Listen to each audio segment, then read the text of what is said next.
beat your high score is Sarj Estrella's motivation. This is also her challenge to all Filipinos. So you came back here to share that passion that you have for the children, what you learned in the US. And I could see you've been working with this checkpoint for many years. How you started there? Okay, well, with my checkpoints, actually, it was my husband who started it. He had a BPO company that does animation, graphics for all these games. So for people who play like PlayStation, Xbox, right? So they do make games for that. The problem is his people are artists.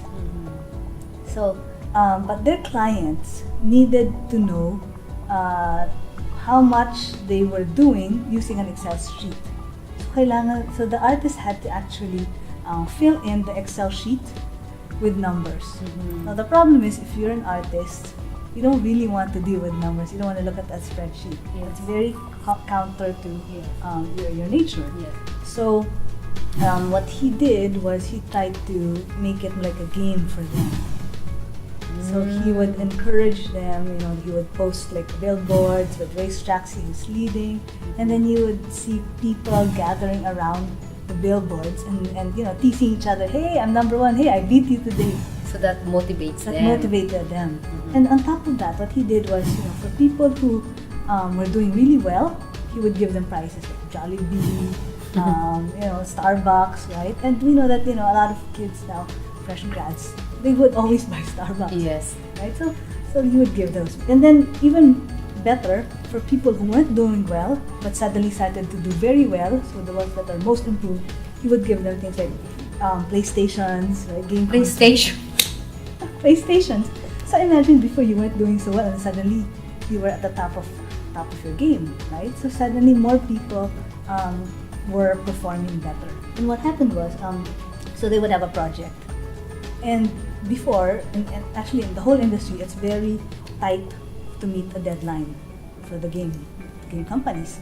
But when they did that process, they discovered that they would get their projects done 15% ahead of schedule. So that was completely new for the industry. And then at the time he said to me, you know what, is there something I can do, some software I can do, so we don't have to do this manually? And I said, yeah, sure, I can help you out. But then when we looked at it, we said, you know what, why not do it for everybody else? It worked for your company, it must work for other companies as well. So that's when we decided to build it into an actual platform so that other people can take advantage of it. Wow. So what is the challenge of the relationship between the millennials now? Because totally different mindset. I think it's like anything, right? And any generation. Our generation would complain before that our parents didn't understand us, and our parents' generation would complain that their parents didn't understand us. So I think it's the same thing that's happening, and I think that's something that will happen with any future generation. So it's really a matter of understanding. It's really a matter of open communication, getting to know what matters to each generation. I think once you understand the values that drive a person, then you can really communicate with that person better, and then you can close the gap. So what's your best advice to the young generation to unlock their best skills? Well, for me, it's really find your passion. It's very hard to do something that you don't want to do, but that doesn't mean you can't do, you don't have to pay your dues. No, of course not. Find your passion, but it's very hard to get where you want right away. And you're not going to do that. Everybody has to pay their dues. So while you're finding your passion, find something that works. Right? Whether you have to take a part-time job, a second job, do it. Just do it. Right? To make ends meet, to pay the bills, that's very important. But when you do that, that will teach you also the importance of hard work. That will teach you the importance of, really discipline. And at the same time, you know what your goal is. And then once you get your goal, it'll be so much better, so much sweeter. So with that, how they will overcome the struggles, because they know their passion, they know their goals, I know their discipline, but then they will go through a lot of struggles. So how can we handle that? You know what? Fail. Honestly, there is no great person in the world There's no great successful person in the world that has not failed. But the important thing is, when you fail, you pursue. You still pursue your goal, right? You still pick up. You say, okay, I'm going to let go of my pride that somebody said I wasn't good enough, and then you figure it out. So I think it's really that.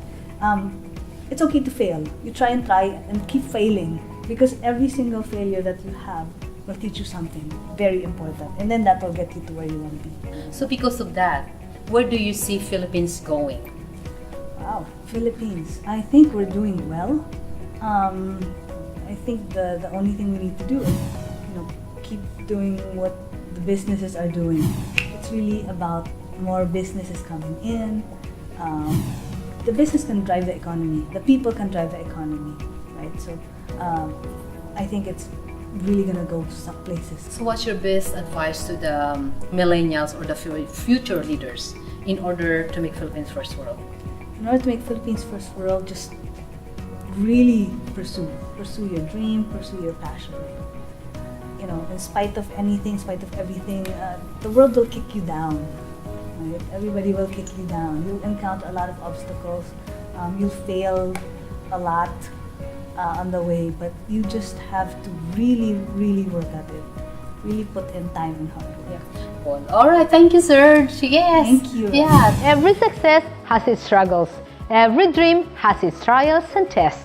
Listen to their stories, because if they did it, you can also be called self-made.